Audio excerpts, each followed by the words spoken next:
नमस्कार दोस्तों, स्वागत एक बार फिर से आप सभी लोगों का सिविल वाला सक्सेस क्लासेस में। आज हम लोग देखो एक अपना जीएसटी का एक बहुत ही इंपॉर्टेंट टॉपिक है वो देखेंगे जो कि क्या है मनी लॉन्ड्रिंग। ठीक है, यूपीएससी जीएसटी का टॉपिक है, हमेशा न्यूज में बना रहता है। तो ये एक इंपॉर्टेंट टॉपिक है, इसको हम लोग देखेंगे। किस तरह से देखेंगे, यहाँ पे देखो मैंने अपने नोट्स ही आप लोग को शेयर किए हैं जिसमें हम लोग इसके चैलेंजेस क्या है वो देखेंगे, इसका इम्पैक्ट क्या है, इकोनॉमिकल, सोसाइटिकल एंड पॉलिटिकल, ये तीनों एस्पेक्ट पे इसके इम्पैक्ट को देखेंगे। गवर्नमेंट्स के क्या एफर्ट्स रहे हैं अब तक, यूएन के क्या एफर्ट्स रहे इसको खत्म करने के लिए, और वे फॉरवर्ड क्या हो सकता है। इस तरह से एक सिस्टमेटिक स्ट्रक्चर में जो कि इसका हम लोग जो कि स्टडी करेंगे इस टॉपिक का। ठीक है, जो भी सर एंड में मैम अभी तक चैनल को सब्सक्राइब नहीं किया वो चैनल को सब्सक्राइब कर लीजिएगा, चैनल के साथ जुड़िए। चलिए, यहाँ मैं आपको अपना नोट्स दिखा देता हूँ। ये इंट्रो है और यहाँ पे थोड़ा सा मनी लॉन्ड्रिंग का प्रोसेस भी बताया गया है, कुछ कॉमन मेथड भी है मनी लॉन्ड्रिंग से संबंधित, और इसका इम्पैक्ट देखो, इकोनॉमिक इम्पैक्ट क्या है, सोशल इम्पैक्ट क्या है, और इसी तरह से जो कि इसका पॉलिटिकल इम्पैक्ट क्या है, वो सारी चीजें मैंने यहाँ पे बता रखी है। और इसमें क्या चैलेंजेस है इसको खत्म करने में, मनी लॉन्ड्रिंग से लड़ने में क्या क्या चैलेंजेस आ रही है उसको भी हम लोग यहाँ पे देखेंगे। और साथ में जो कि गवर्नमेंट के क्या इनिशिएटिव रहे हैं कुछ उसको भी देखेंगे, और वे फॉरवर्ड क्या हो सकता है यहाँ पे, वो मैंने यहाँ पे बताया, वो भी हम लोग देखेंगे। तो इसी नोट्स को मैंने पीपीटी में बता दिया, यहाँ पे मैं आपको दिखा देता हूँ।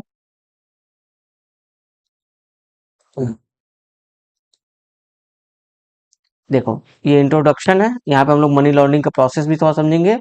ये इसके इम्पैक्ट मैंने यहाँ पे बता दिया आपको। ये चैलेंजेस है जिसको कैसे, क्यों हम इसको खत्म नहीं कर पा रहे, क्या प्रॉब्लम आ रही है, वो हम लोग यहाँ पे देखेंगे।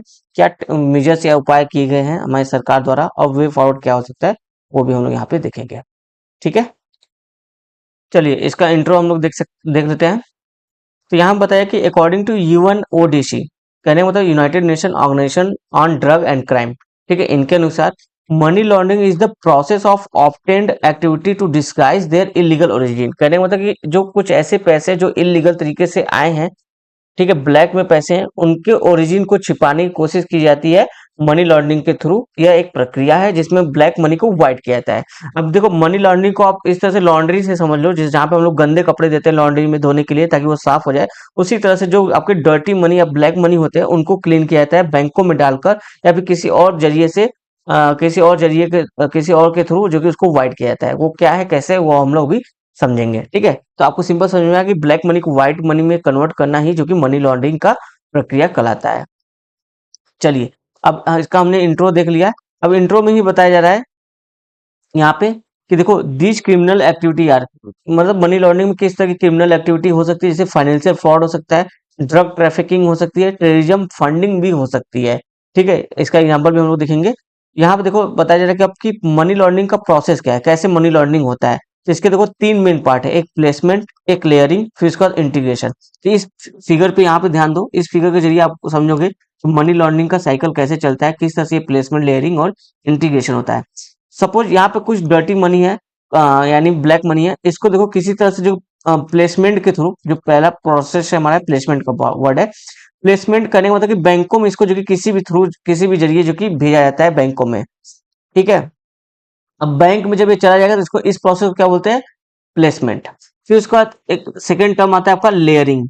लेयरिंग में क्या होता है कि अब इस जो बैंक में पैसा गया है, अब इसको जो कि कई सारे अकाउंट में जो कि विड्रॉ किया जाता है, कई सारे लेयर में, जो कि इसको फंड को जो कि ट्रांसफर किया जाता है दूसरे दूसरे लोगों के अकाउंट में, विड्रॉ किया जाता है। ठीक है, इसको क्या बोलते हैं, लेयरिंग। इसके बाद देखो इंटीग्रेशन का पार्ट आता है। इंटीग्रेशन में क्या होता है, ये जो पैसे विड्रॉ किए गए हैं कई सारे पार्ट में, कई सारे अकाउंट से, इसको देखो लग्जरी आइटम खरीद कर जो कि इन्वेस्ट किया जाता है, उसमें जो कि इन्वेस्ट किया जाता है, ताकि अब जो ये जो ब्लैक मनी था, अब ये देखो, अब आपने जो कि दिखाओगे ना कि ये आपने लग्जरी आइटम कहाँ से खरीदा, तो आप बताओगे देखो मैंने, मेरा जो कि अकाउंट बैंक में है वहां से पैसा आया था, वहां उस पैसे से मैंने जो कि ये लग्जरी आइटम खरीदा है। तो अब ये ब्लैक मनी आपका व्हाइट मनी हो गया।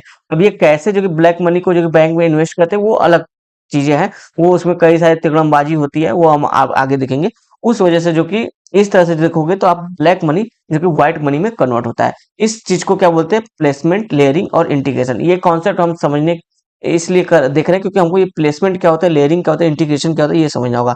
अगर आप एग्जाम में मनी लॉन्ड्रिंग से संबंधित कोई भी क्वेश्चन आता है तो आपको ये प्लेसमेंट, लेयरिंग और इंटीग्रेशन, ये चीजें जो कि इस तरह से आपको बतानी पड़ेगी। ठीक है, जब आप बताओगे तभी एग्जामिनर को लगेगा हाँ बच्चे ने अच्छा नॉलेज है इसको मनी लॉन्ड्रिंग के ऊपर। ठीक है, इस मनी लॉन्ड्रिंग के कुछ कॉमन मेथड भी हैं। ठीक है, किस तरह से मनी लॉन्ड्रिंग की जाती है, तो पहला बोला जाए कि स्मॉर्फिंग के थ्रू, हवाला के थ्रू, सेल कंपनीज के थ्रू, ओवरसीज बैंकों के थ्रू, इलेक्ट्रॉनिक लॉन्ड्री के थ्रू, जैसे इलेक्ट्रॉनिक लॉन्ड्रिंग करने का मतलब कि जैसे कि ई मनी का यूज किया था, जैसे यहाँ बताया कि जो पेरिस अटैक 2015 हुआ था उसको जो कि फंड किया गया था बिटकॉइन के थ्रू। ठीक है, तो ये जो बिटकॉइन में फंडिंग हुआ था ये कहाँ ये कैसा मनी था, ये ब्लैक मनी ही तो यूज हुआ था यहाँ पे पेरिस पे अटैक कराने के लिए 2015 में। तो इस तरह से जो कि मनी लॉन्ड्रिंग का मिसयूज होता, मनी मनी लॉन्ड्रिंग का इस तरह से जो कि यूज होता है, टेरर टेरर अटैक वगैरह में भी इसका यूज होता है। इस तरह से यहाँ पे ये चीजें दिखाई जा रही है। उम्मीद है इंट्रो आपको समझ में आ गया होगा। अब देखते हैं इसके इम्पैक्ट को, इम्पैक्ट ऑफ मनी लॉन्ड्रिंग। अच्छा, वो जो हवाला था और सेल कंपनी था, ये सब क्या चीज होती है, मैं एक्सपेक्ट करूँ कि ये चीजें आपको पता होगी। जैसे मान लो सेल कंपनी में तो कोई फर्जी कंपनी बना दी, कंपनी है नहीं लेकिन पेपर पे कंपनी है, और ये कंपनी का प्रॉफिट लॉस कुछ हो नहीं रहा लेकिन पेपर पे केवल कंपनी है, नाम नाम का। और ऐसा रियल में कोई कंपनी है नहीं, एग्जिस्ट नहीं करता, अगर करता है एक छोटा सा चेम्बर बना के रखा हुआ है, लेकिन ओरिजिनल रियल में वैसा कुछ कंपनी है नहीं। तो ये हो गया आपका क्या, शेल कंपनी। अब देखो impact of money laundering, money laundering का इम्पैक्ट में बताया जा रहा है यहाँ पे कि पहले पहले हम इसका इकोनॉमिक इफेक्ट देखेंगे। तो बताया जा रहा है कि जो जो इकोनॉमी है ना, मनी लॉन्ड्रिंग से क्या होता है, डीस्टेबलाइजेशन हो जाता है इकोनॉमी का। जैसे बताया जाए यहाँ पे कि according to IMF money laundering estimation approx 3 to 5% of global GDP. यानी कि देखो ग्लोबल जीडीपी का 3 से 5% जो कि जो पैसे हैं वो कहाँ पे यूज हो रहा है, मनी लॉन्ड्रिंग में यूज होता है। इससे देखो गवर्नमेंट को डुअल लॉस होता है। कैसे, पहला एक तो रेवेन्यू लॉस होगा क्योंकि टैक्स लोग कम भरेंगे, क्योंकि लोग ब्लैक टैक्स को ही तो छुपा रहे हैं, उसी को जो कि ब्लैक मनी कहा जा रहा है। टैक्स नहीं भर रहे हैं, टैक्स नहीं भरेंगे तो गवर्नमेंट को लॉस होगा, क्योंकि गवर्नमेंट का जो खजाना है रेवेन्यू वो कम हो जाएगा। एक तो ये लॉस हो रहा है। सेकंड क्या हो रहा है कि अब देखो जो जब गवर्नमेंट के पास टैक्स के पैसे आते हैं तो उसी से तो सोशल डेवलपमेंट की काम करती है गवर्नमेंट। अब पैसे ही कम आएंगे तो गवर्नमेंट सोशल डेवलपमेंट के काम भी कम करेगी। हेल्थ, एजुकेशन, इंफ्रास्ट्रक्चर ये सब चीजें कम डेवलप होगा। इससे भी देखो जो हमारा कंट्री है वो जो कि पीछे ही रहेगा, आगे प्रोग्रेस नहीं करेगा। तो ये डुअल लॉस है, एक तो रेवेन्यू कम आ रहा है, दूसरा सोशल डेवलपमेंट काम भी नहीं हो पा रहा है। ठीक है, सेकंड यहाँ पे आता है कि impact on financial sector. Financial sector पे क्या इम्पैक्ट है, तो यहाँ बताया कि money laundering discourage the investor for long term investment in financial market. यानी जो मनी लॉन्ड्रिंग का अगर केसेस किसी देश में ज्यादा होती है तो वहां पे जो इन्वेस्टर्स होते हैं उनको डिस्करेज मिलता है, वो जो कि इन्वेस्ट नहीं करना चाहते उस देश में। जैसे यहाँ पे बताया जाए कि FPI pull out money due to money laundering scam, result is exchange rate and interest rate are volatile. जो हमारा एक्सचेंज रेट था और इंटरेस्ट रेट था वो काफी वोलाटाइल हो गया था। क्यों, क्योंकि जो मनी लॉन्ड्रिंग स्कैम आया था सामने, उसमें जो कि जितने भी एफपीआई इन्वेस्टर थे उन्होंने अपने आप को भारत के स्टॉक मार्केट से, खुद को शेयर मार्केट से बाहर निकाल लिया था, अपने पैसे जो इन्वेस्ट किए थे। तो ये इन्वेस्टमेंट भी हैम्पर होती है। तो ये हमने इम्पैक्ट देख लिया फाइनेंशियल सेक्टर पे। थर्ड है सोशल इफेक्ट। इसका सोशल इफेक्ट क्या होता है ये हम लोग यहाँ पे समझेंगे। जैसे यहाँ बताया जा रहा है कि demographic dividend turn into demographic disaster. देख रहे हो, यानी जो हमारा यूथ है वो उसका हम लाभांश लेने के बजाय, उसका उपयोग करने के बजाय वो देखो एक डिजास्टर में तब्दील हो सकता है। जैसे यहाँ बताया जाए कि money laundering is the main reason behind the failure of legitimate business, unable to compete in market, thus unemployment rate increases and youth attracted in money laundering due to high return in short term। तो यहाँ पे overall यही कहानी बताई जा रही है। जो मनी लॉन्ड्रिंग जब होती है किसी समाज में, किसी देश में, तो वहां पे क्या होता है, जो लेजिटिमेट बिजनेस होता है वो compete नहीं कर पाते, क्योंकि वहां पे देखो सामने वाला अगर कोई चीज, मान लो एक कंपनी है, एक सेकंड मैं इसको इरेज कर देता हूँ तो आपको समझा पाऊंगा।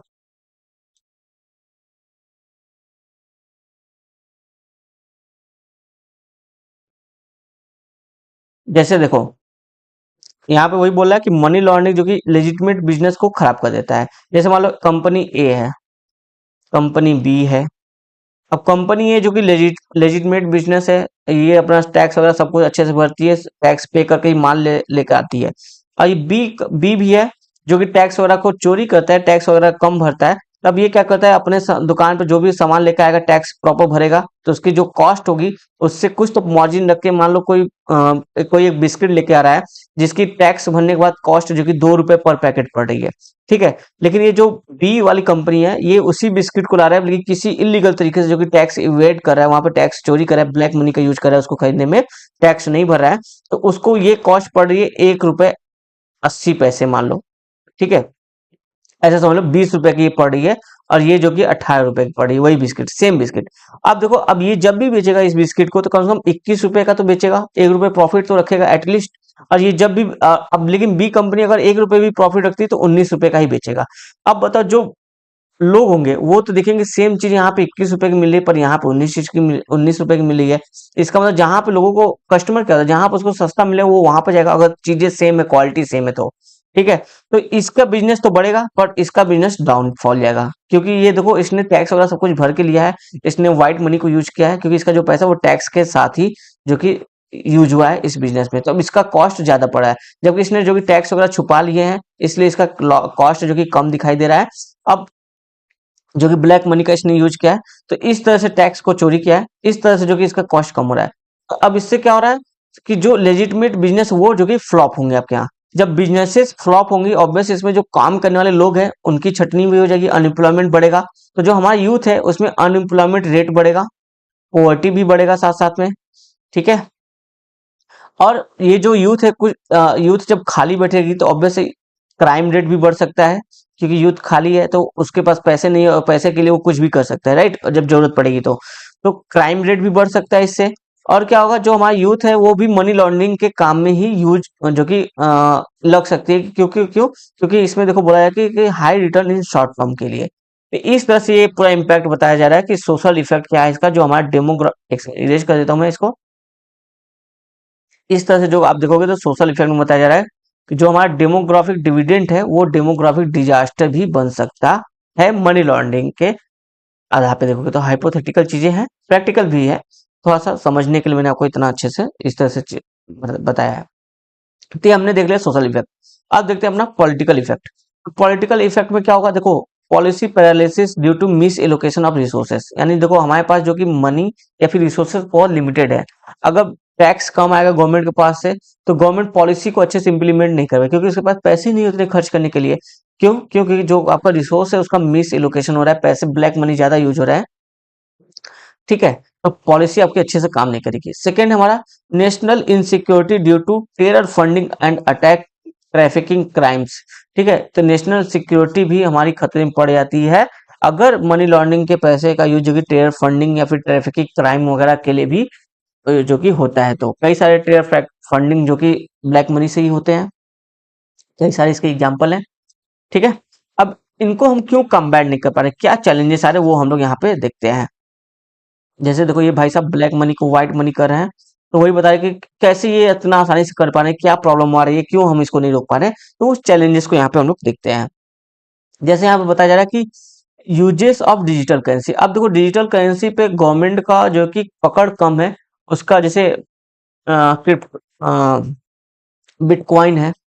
ठीक है, क्रिप्टो करेंसी जो भी है आपकी ब्लॉकचेन टेक्नोलॉजी पे काम करती है, इसको ट्रैक करना मुश्किल है कि किसका अकाउंट है, किसने किसको ट्रांसफर किया, कितना ट्रांसफर किया, ट्रैक नहीं किया जा सकता। तो इस तरह से डिजिटल करेंसी की यूज की वजह से ट्रैकिंग करना बहुत मुश्किल हो गया है गवर्नमेंट के लिए, जिस वजह से जो कि मनी का बहुत तेजी से ब्लैक मनी का यूजेस बढ़ रहा है और मनी लॉन्ड्रिंग हो रही है। ठीक है, जैसे आईएमएफ भी बताता है अपना एक डिजिटल करेंसी जो कि देखो कि जो डिजिटल करेंसी का प्रयोग हुआ मनी लॉन्ड्रिंग के लिए कितना, लगभग बता रहे हैं $2.5 बिलियन जो कि यूज हुआ है डिजिटल करेंसी के थ्रू मनी लॉन्ड्रिंग के लिए। सेकंड बताया जाए कि presence of tax haven countries, जैसे कुछ ऐसे कंट्री जो अपने यहाँ टैक्स बहुत कम लगाती हैं बिजनेस करने के लिए, जैसे पनामा, हांगकांग, सिंगापुर। ठीक है, तो ये क्या इसकी वजह से जो जो यहाँ पे जो कि बहुत ही टैक्स बहुत लो है, और हवाला वाला जैसी चीजें जो कि काफी तेजी से चलती है, गवर्नमेंट भी कहीं ना कहीं मतलब कि इनडायरेक्टली इस चीजों को अनऑफिशियली जो कि सपोर्ट भी करती है।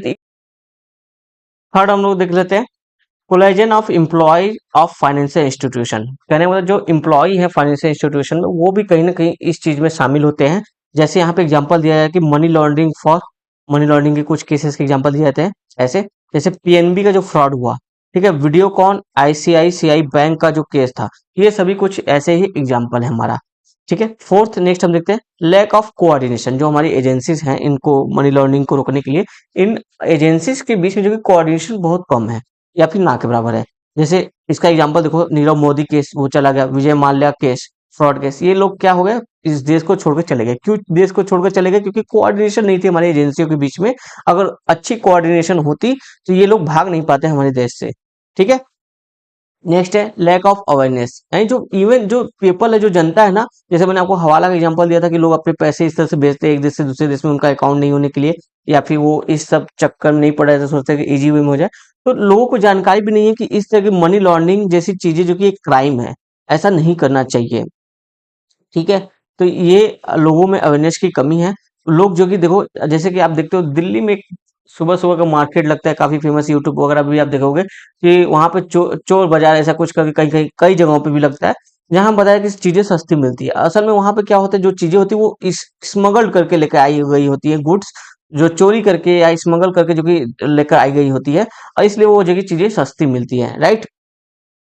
तो लोग ऐसी चीज़ों को खरीदना भी प्रेफ़र करते हैं, देखेंगे कितना ज़्यादा भीड़ लगा होता है। क्यों? क्योंकि लोगों को अवेयरनेस ही नहीं है कि इस तरह की चीज़ें जो कि मनी लॉन्ड्रिंग की चीज़ें जो कि क्राइम भी होती है। तो अवेयरनेस की एक बहुत बड़ी प्रॉब्लम है। नेक्स्ट बोला जाए कि प्रेफरेंस ऑफ हवाला bye poor and illiterate people. तो यही हवाला वाला, जैसे मैंने एग्जांपल बताया था कि जो पुअर हैं या फिर इलिटरेट पीपल हैं, जिनको नहीं समझ में आता कैसे पैसे भेजा जाए, तो वहां पे जो कि हवाला को काफी प्रेफरेंस देते हैं। इस वजह से जो कि देखो कुछ प्रमुख जो कि चैलेंजेस है जो मैंने आपको यहाँ पे बताया, जिसकी वजह से मनी लॉन्ड्रिंग को कॉम्बैट करना काफी डिफिकल्ट हो रहा है। इसमें सबसे ज्यादा प्रमुख जो कि चैलेंजेस है वो क्या है आपका, डिजिटल करेंसी, क्रिप्टो करेंसी चीजें, ये सब चीजें जो कि काफी मेन प्रॉब्लम है।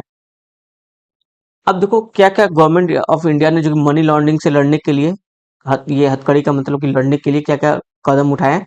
पहला, स्टेचुटरी मेजर्स यानी कि वैधानिक काम क्या क्या है। PMLA act 2002 combat money laundering, ठीक है, एक कानून का प्रावधान क्या क्या है। इंस्टीट्यूशनल मेजर्स क्या है। इन्फोर्समेंट डायरेक्टर यानी ईडी को स्टैब्लिश किया गया है 2004 में। और इंटरनेशनल लेवल पे देखोगे तो इंडिया जो कि एफएटीएफ का मेंबर भी है, और इंडिया ने जो कि यूएन के कई सारे कन्वेंशन को भी साइन किया, जैसे यहाँ बताया कि international convention for suppression of financial terrorism. Second है UN convention against transaction organised crime. ये दो ऐसी जो कि यूएन कन्वेंशन है जिसको इंडिया ने साइन भी किया है, ताकि मनी लॉन्ड्रिंग को रोका जा सके। वे फॉरवर्ड क्या हो सकता है। वे फॉरवर्ड में सिंपल चीजें बताई जा रही है, बहुत ज्यादा मुझे यूनिक मिला नहीं, अगर आपको होगा तो कमेंट बॉक्स में बताइएगा।